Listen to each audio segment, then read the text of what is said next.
Welcome to CBSE English Tutorial, a visual guide.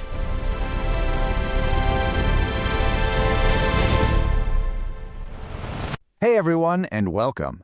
Ever feel like you're so close to perfect English, but little grammar mistakes just keep tripping you up? Well, today we're going to tackle that head on. We're talking about error correction. Now I know it sounds a little formal, but trust me. Stick with me for a few minutes, and you'll walk away with a super simple way to spot and fix mistakes like it's second nature. Sound good? Let's jump in. Okay, first things first, let's get this out of the way. Everybody makes grammar mistakes. Seriously, even native speakers. This quote here says it all. It's just a natural thing. So the goal here isn't to be some perfect grammar robot. Nope. It's all about learning to see the patterns, so you can catch those little slip-ups and fix them without even breaking a sweat. So here's what we've got on tap. We'll kick things off by spotting the usual suspects, the common errors. Then we'll figure out what error correction actually is. I'll give you a step-by-step method, we'll do a couple of practice runs, and then I'll leave you with your very own grammar toolkit. Let's do it. All right, let's dive into our first section, spotting the common errors. Because, let's be honest, to fix mistakes, you first got to know what you're hunting for, right?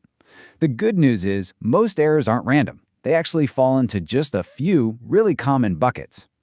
And here are the main culprits. Things like articles, and the. And prepositions like in, on, at. Then you've got the classic subject-verb agreement, verb tenses, pronouns. You get the idea.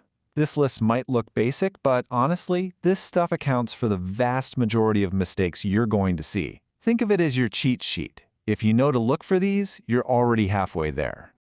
Okay, so we know what to look for. But what exactly is error correction? What are we really doing here? It's a bit more specific than just proofreading, and it's a skill that's useful pretty much everywhere. Basically, it boils down to this. Error correction is a two-step dance. First, you're a detective. Your job is to find the mistake, the spelling error, the grammar glitch. Then, you put on your puzzle solver hat.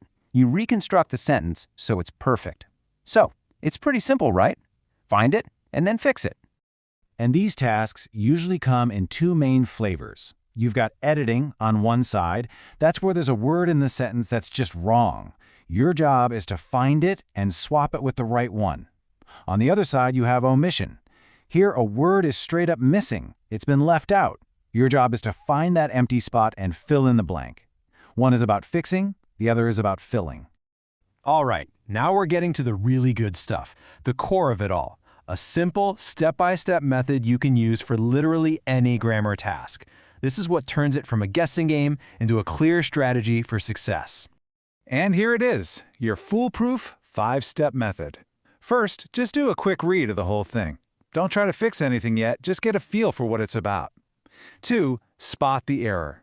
Go with your gut. Which part just sounds a little off? 3, identify the need. Okay, what kind of word is wrong or missing here? Is it a verb? A preposition? Pinpoint the problem. 4, make the correction. Put in the right word. And 5, and this is so important, do a final check. Reread the sentence with your change to make sure it sounds perfect. See? Not so scary. Okay, enough talk. Theory's great, but let's get our hands dirty. It's practice time. We're going to take that 5-step method for a spin with a classic editing task. Remember, that means we're looking for a word that's just plain wrong. Okay, take a look at this sentence on the screen. It says, some animals seem able to do this. We've done step 1, we've read it. Now for step 2, does anything in there jump out at you as sounding a bit clunky? There are actually 2 mistakes in that short line. Can you find them? Take a second, look at it again. What needs to change? Did you get them? Here are the answers. First, the word some means more than one, right? So animal has to be plural. Animals.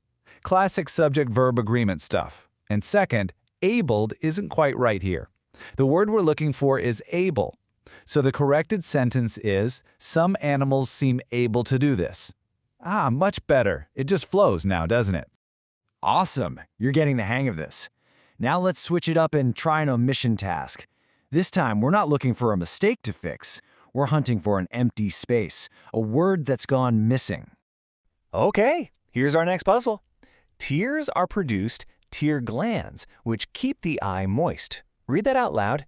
Tears are produced tear glands.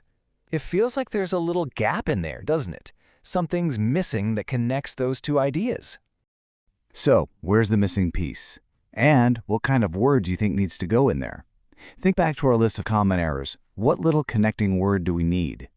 You got it. It's the word by. We need that preposition. Tears are produced by tear glands. See? That one tiny word makes all the difference.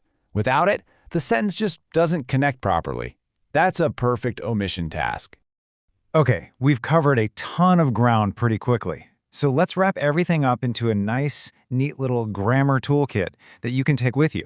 These are your main takeaways for success. So here's what you need to remember. First, always use that 5-step method. Think of it as your roadmap. Second, keep an eye out for those common errors. Articles, prepositions, tenses, that's where the low-hanging fruit is. Third, context is everything. Always read the sentences around the error for clues. Fourth, and this is a big one, trust your gut. If a sentence just sounds wrong, it probably is. And finally, never skip that final reread. It's your quality check to make sure everything makes perfect sense. So really, grammar isn't just about a bunch of boring rules. It's about solving a puzzle. Every sentence with a mistake is just a little challenge waiting for you. So, my question to you is, are you ready to solve your next one?